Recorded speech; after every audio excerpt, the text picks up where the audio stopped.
Hey everyone, welcome back to Fantasy Gleam. What if every rude word you said came bouncing back at you? Meet Finnian, a boy who always talks back until his own words teach him a lesson he'll never forget. The boy who always talks back Finnian was a clever boy. He always had something to say, whether it was a good idea or not. If his mom, Seraphine, asked him to clean his room, Finnian would cross his arms and huff. "I'm not cleaning it. Why should I? It's not fair." If his dad, Garrick, called him to breakfast, Finnian would groan. "I don't want that for breakfast. I wanted pancakes." At school, things were just as dramatic. When his teacher, Melis, asked him to be quiet, Finnian would shout, "Why do you always pick on me? I wasn't even talking." And if his friends wanted to play a game that wasn't exactly what Finnian had in mind, he'd say, "I don't want to play that. I want to play my game, not yours." At first, it felt kind of powerful. Finnian thought he was in control, throwing his words around like he was the king of the world. But the more he talked back, the more people seemed fed up with him. One morning, Seraphine asked him to put away his toys, and Finnian didn't like that one bit. "Ooh, I don't want to." He groaned. Seraphine gave him that serious look. You know the one. But Finnian didn't care. He stomped his foot and muttered, "You're always bossing me around." Seraphine sighed, her shoulders slumping. "Finnian, if you keep talking like that, it's going to hurt our feelings." But Finnian didn't care. After all, what did it matter if he was a little rude? He felt better when he let it out. Later that afternoon, Finnian went outside to play with his friends. He ran up to them, full of energy, and demanded, "Let's play my game." But his friends just stared at him for a second and shrugged and said, "Nah, we're going to play something else." Finnian blinked. "What? That didn't happen. I'm Finnian. People don't say no to me." But there they were, walking away. Finnian stared after them, blinking in confusion. "I'm the one who knows how to play all the fun games," he grumbled. "Why don't they like me?" That evening, Finnian called his dog, Bramble, to come inside. But Bramble didn't come. Finnian stomped his foot.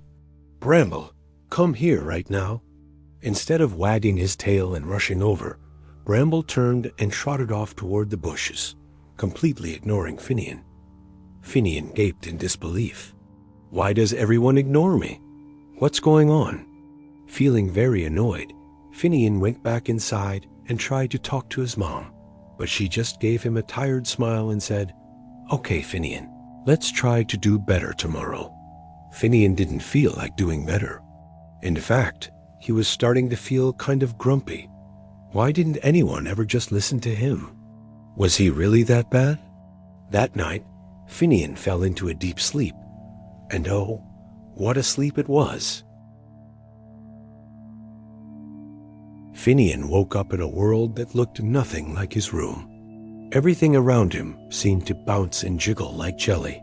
The trees were swaying as if they had too much coffee, and the sky was a swirling mix of purple and orange. Finnian thought he was dreaming, but it felt so real. He opened his mouth to say something, and BOing. The words shot out like rubber balls. "I don't want to do this," he yelled, and the words bounced right back at him, hitting his hand. Boom! Finnian stumbled back. He tried to run, but the words came faster and harder, bouncing off the ground like they had a mind of their own. "I don't want to clean my room," Finnian yelled, thinking maybe he could get away from them. He tried to dodge them, but it was like being trapped in a giant angry word machine. The more he yelled, the more the words came back at him. They didn't just bounce. They seemed to be multiplying, like some sort of giant word monster. "I hate this." Splat. "I'm not doing it." Bam. "You never listen to me." Zap. Each word hit him harder than the last, and he found himself covered in a pile of bouncing, angry words. He could hardly breathe. "This is horrible," he cried out. "Why does this keep happening?" Just as Finnian thought he might get buried under the word avalanche, a figure appeared. It was a wise old owl, Orrin, perched on a nearby tree. Orrin blinked at him and said, "Finnian, do you see what happens when you throw your words around carelessly?" Finnian blinked back at the owl. Yeah, they hurt me." Orrin nodded. "Exactly. Words are powerful. When you speak with anger and frustration, they come back at you. They don't just affect other people, they affect you too." Finnian was confused. "But I didn't mean to hurt anyone," he said, rubbing his head. "I was just saying what I felt." The owl smiled gently. "Sometimes, Finnian, when we speak without thinking, we create chaos around us. But when we choose our words carefully, when we speak with kindness and respect, we can create peace." Finnian stared at Orrin. Slowly, the bouncing words began to disappear. They didn't pop or explode. Instead, they just vanished, like they were never there. Finnian felt a sense of calm wash over him. Finnian woke up suddenly, with a start, his heart racing from the dream. He sat up in bed, blinking in the quiet morning light. Was it just a dream? It felt so real. Seraphine walked in just then. "Good morning, Finnian," she said, smiling brightly. "How did you sleep?" Finnian looked at her, still thinking about the strange dream. "Mom, I had the weirdest dream.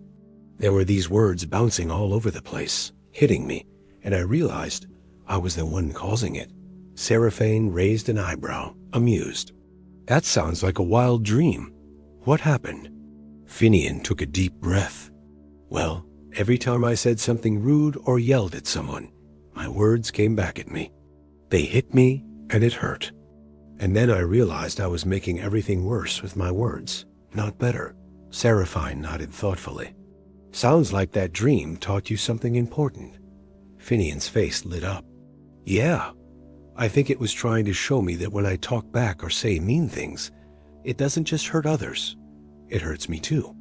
I never realized how powerful words are until they came flying back at me, like 1,000 angry boomerangs." Seraphine smiled warmly, sitting down beside him. "That's a great way to put it. When we use words carelessly, they can come back to hurt us. But when we use kind and respectful words, we create better relationships with the people around us and with ourselves." Finnian thought about this.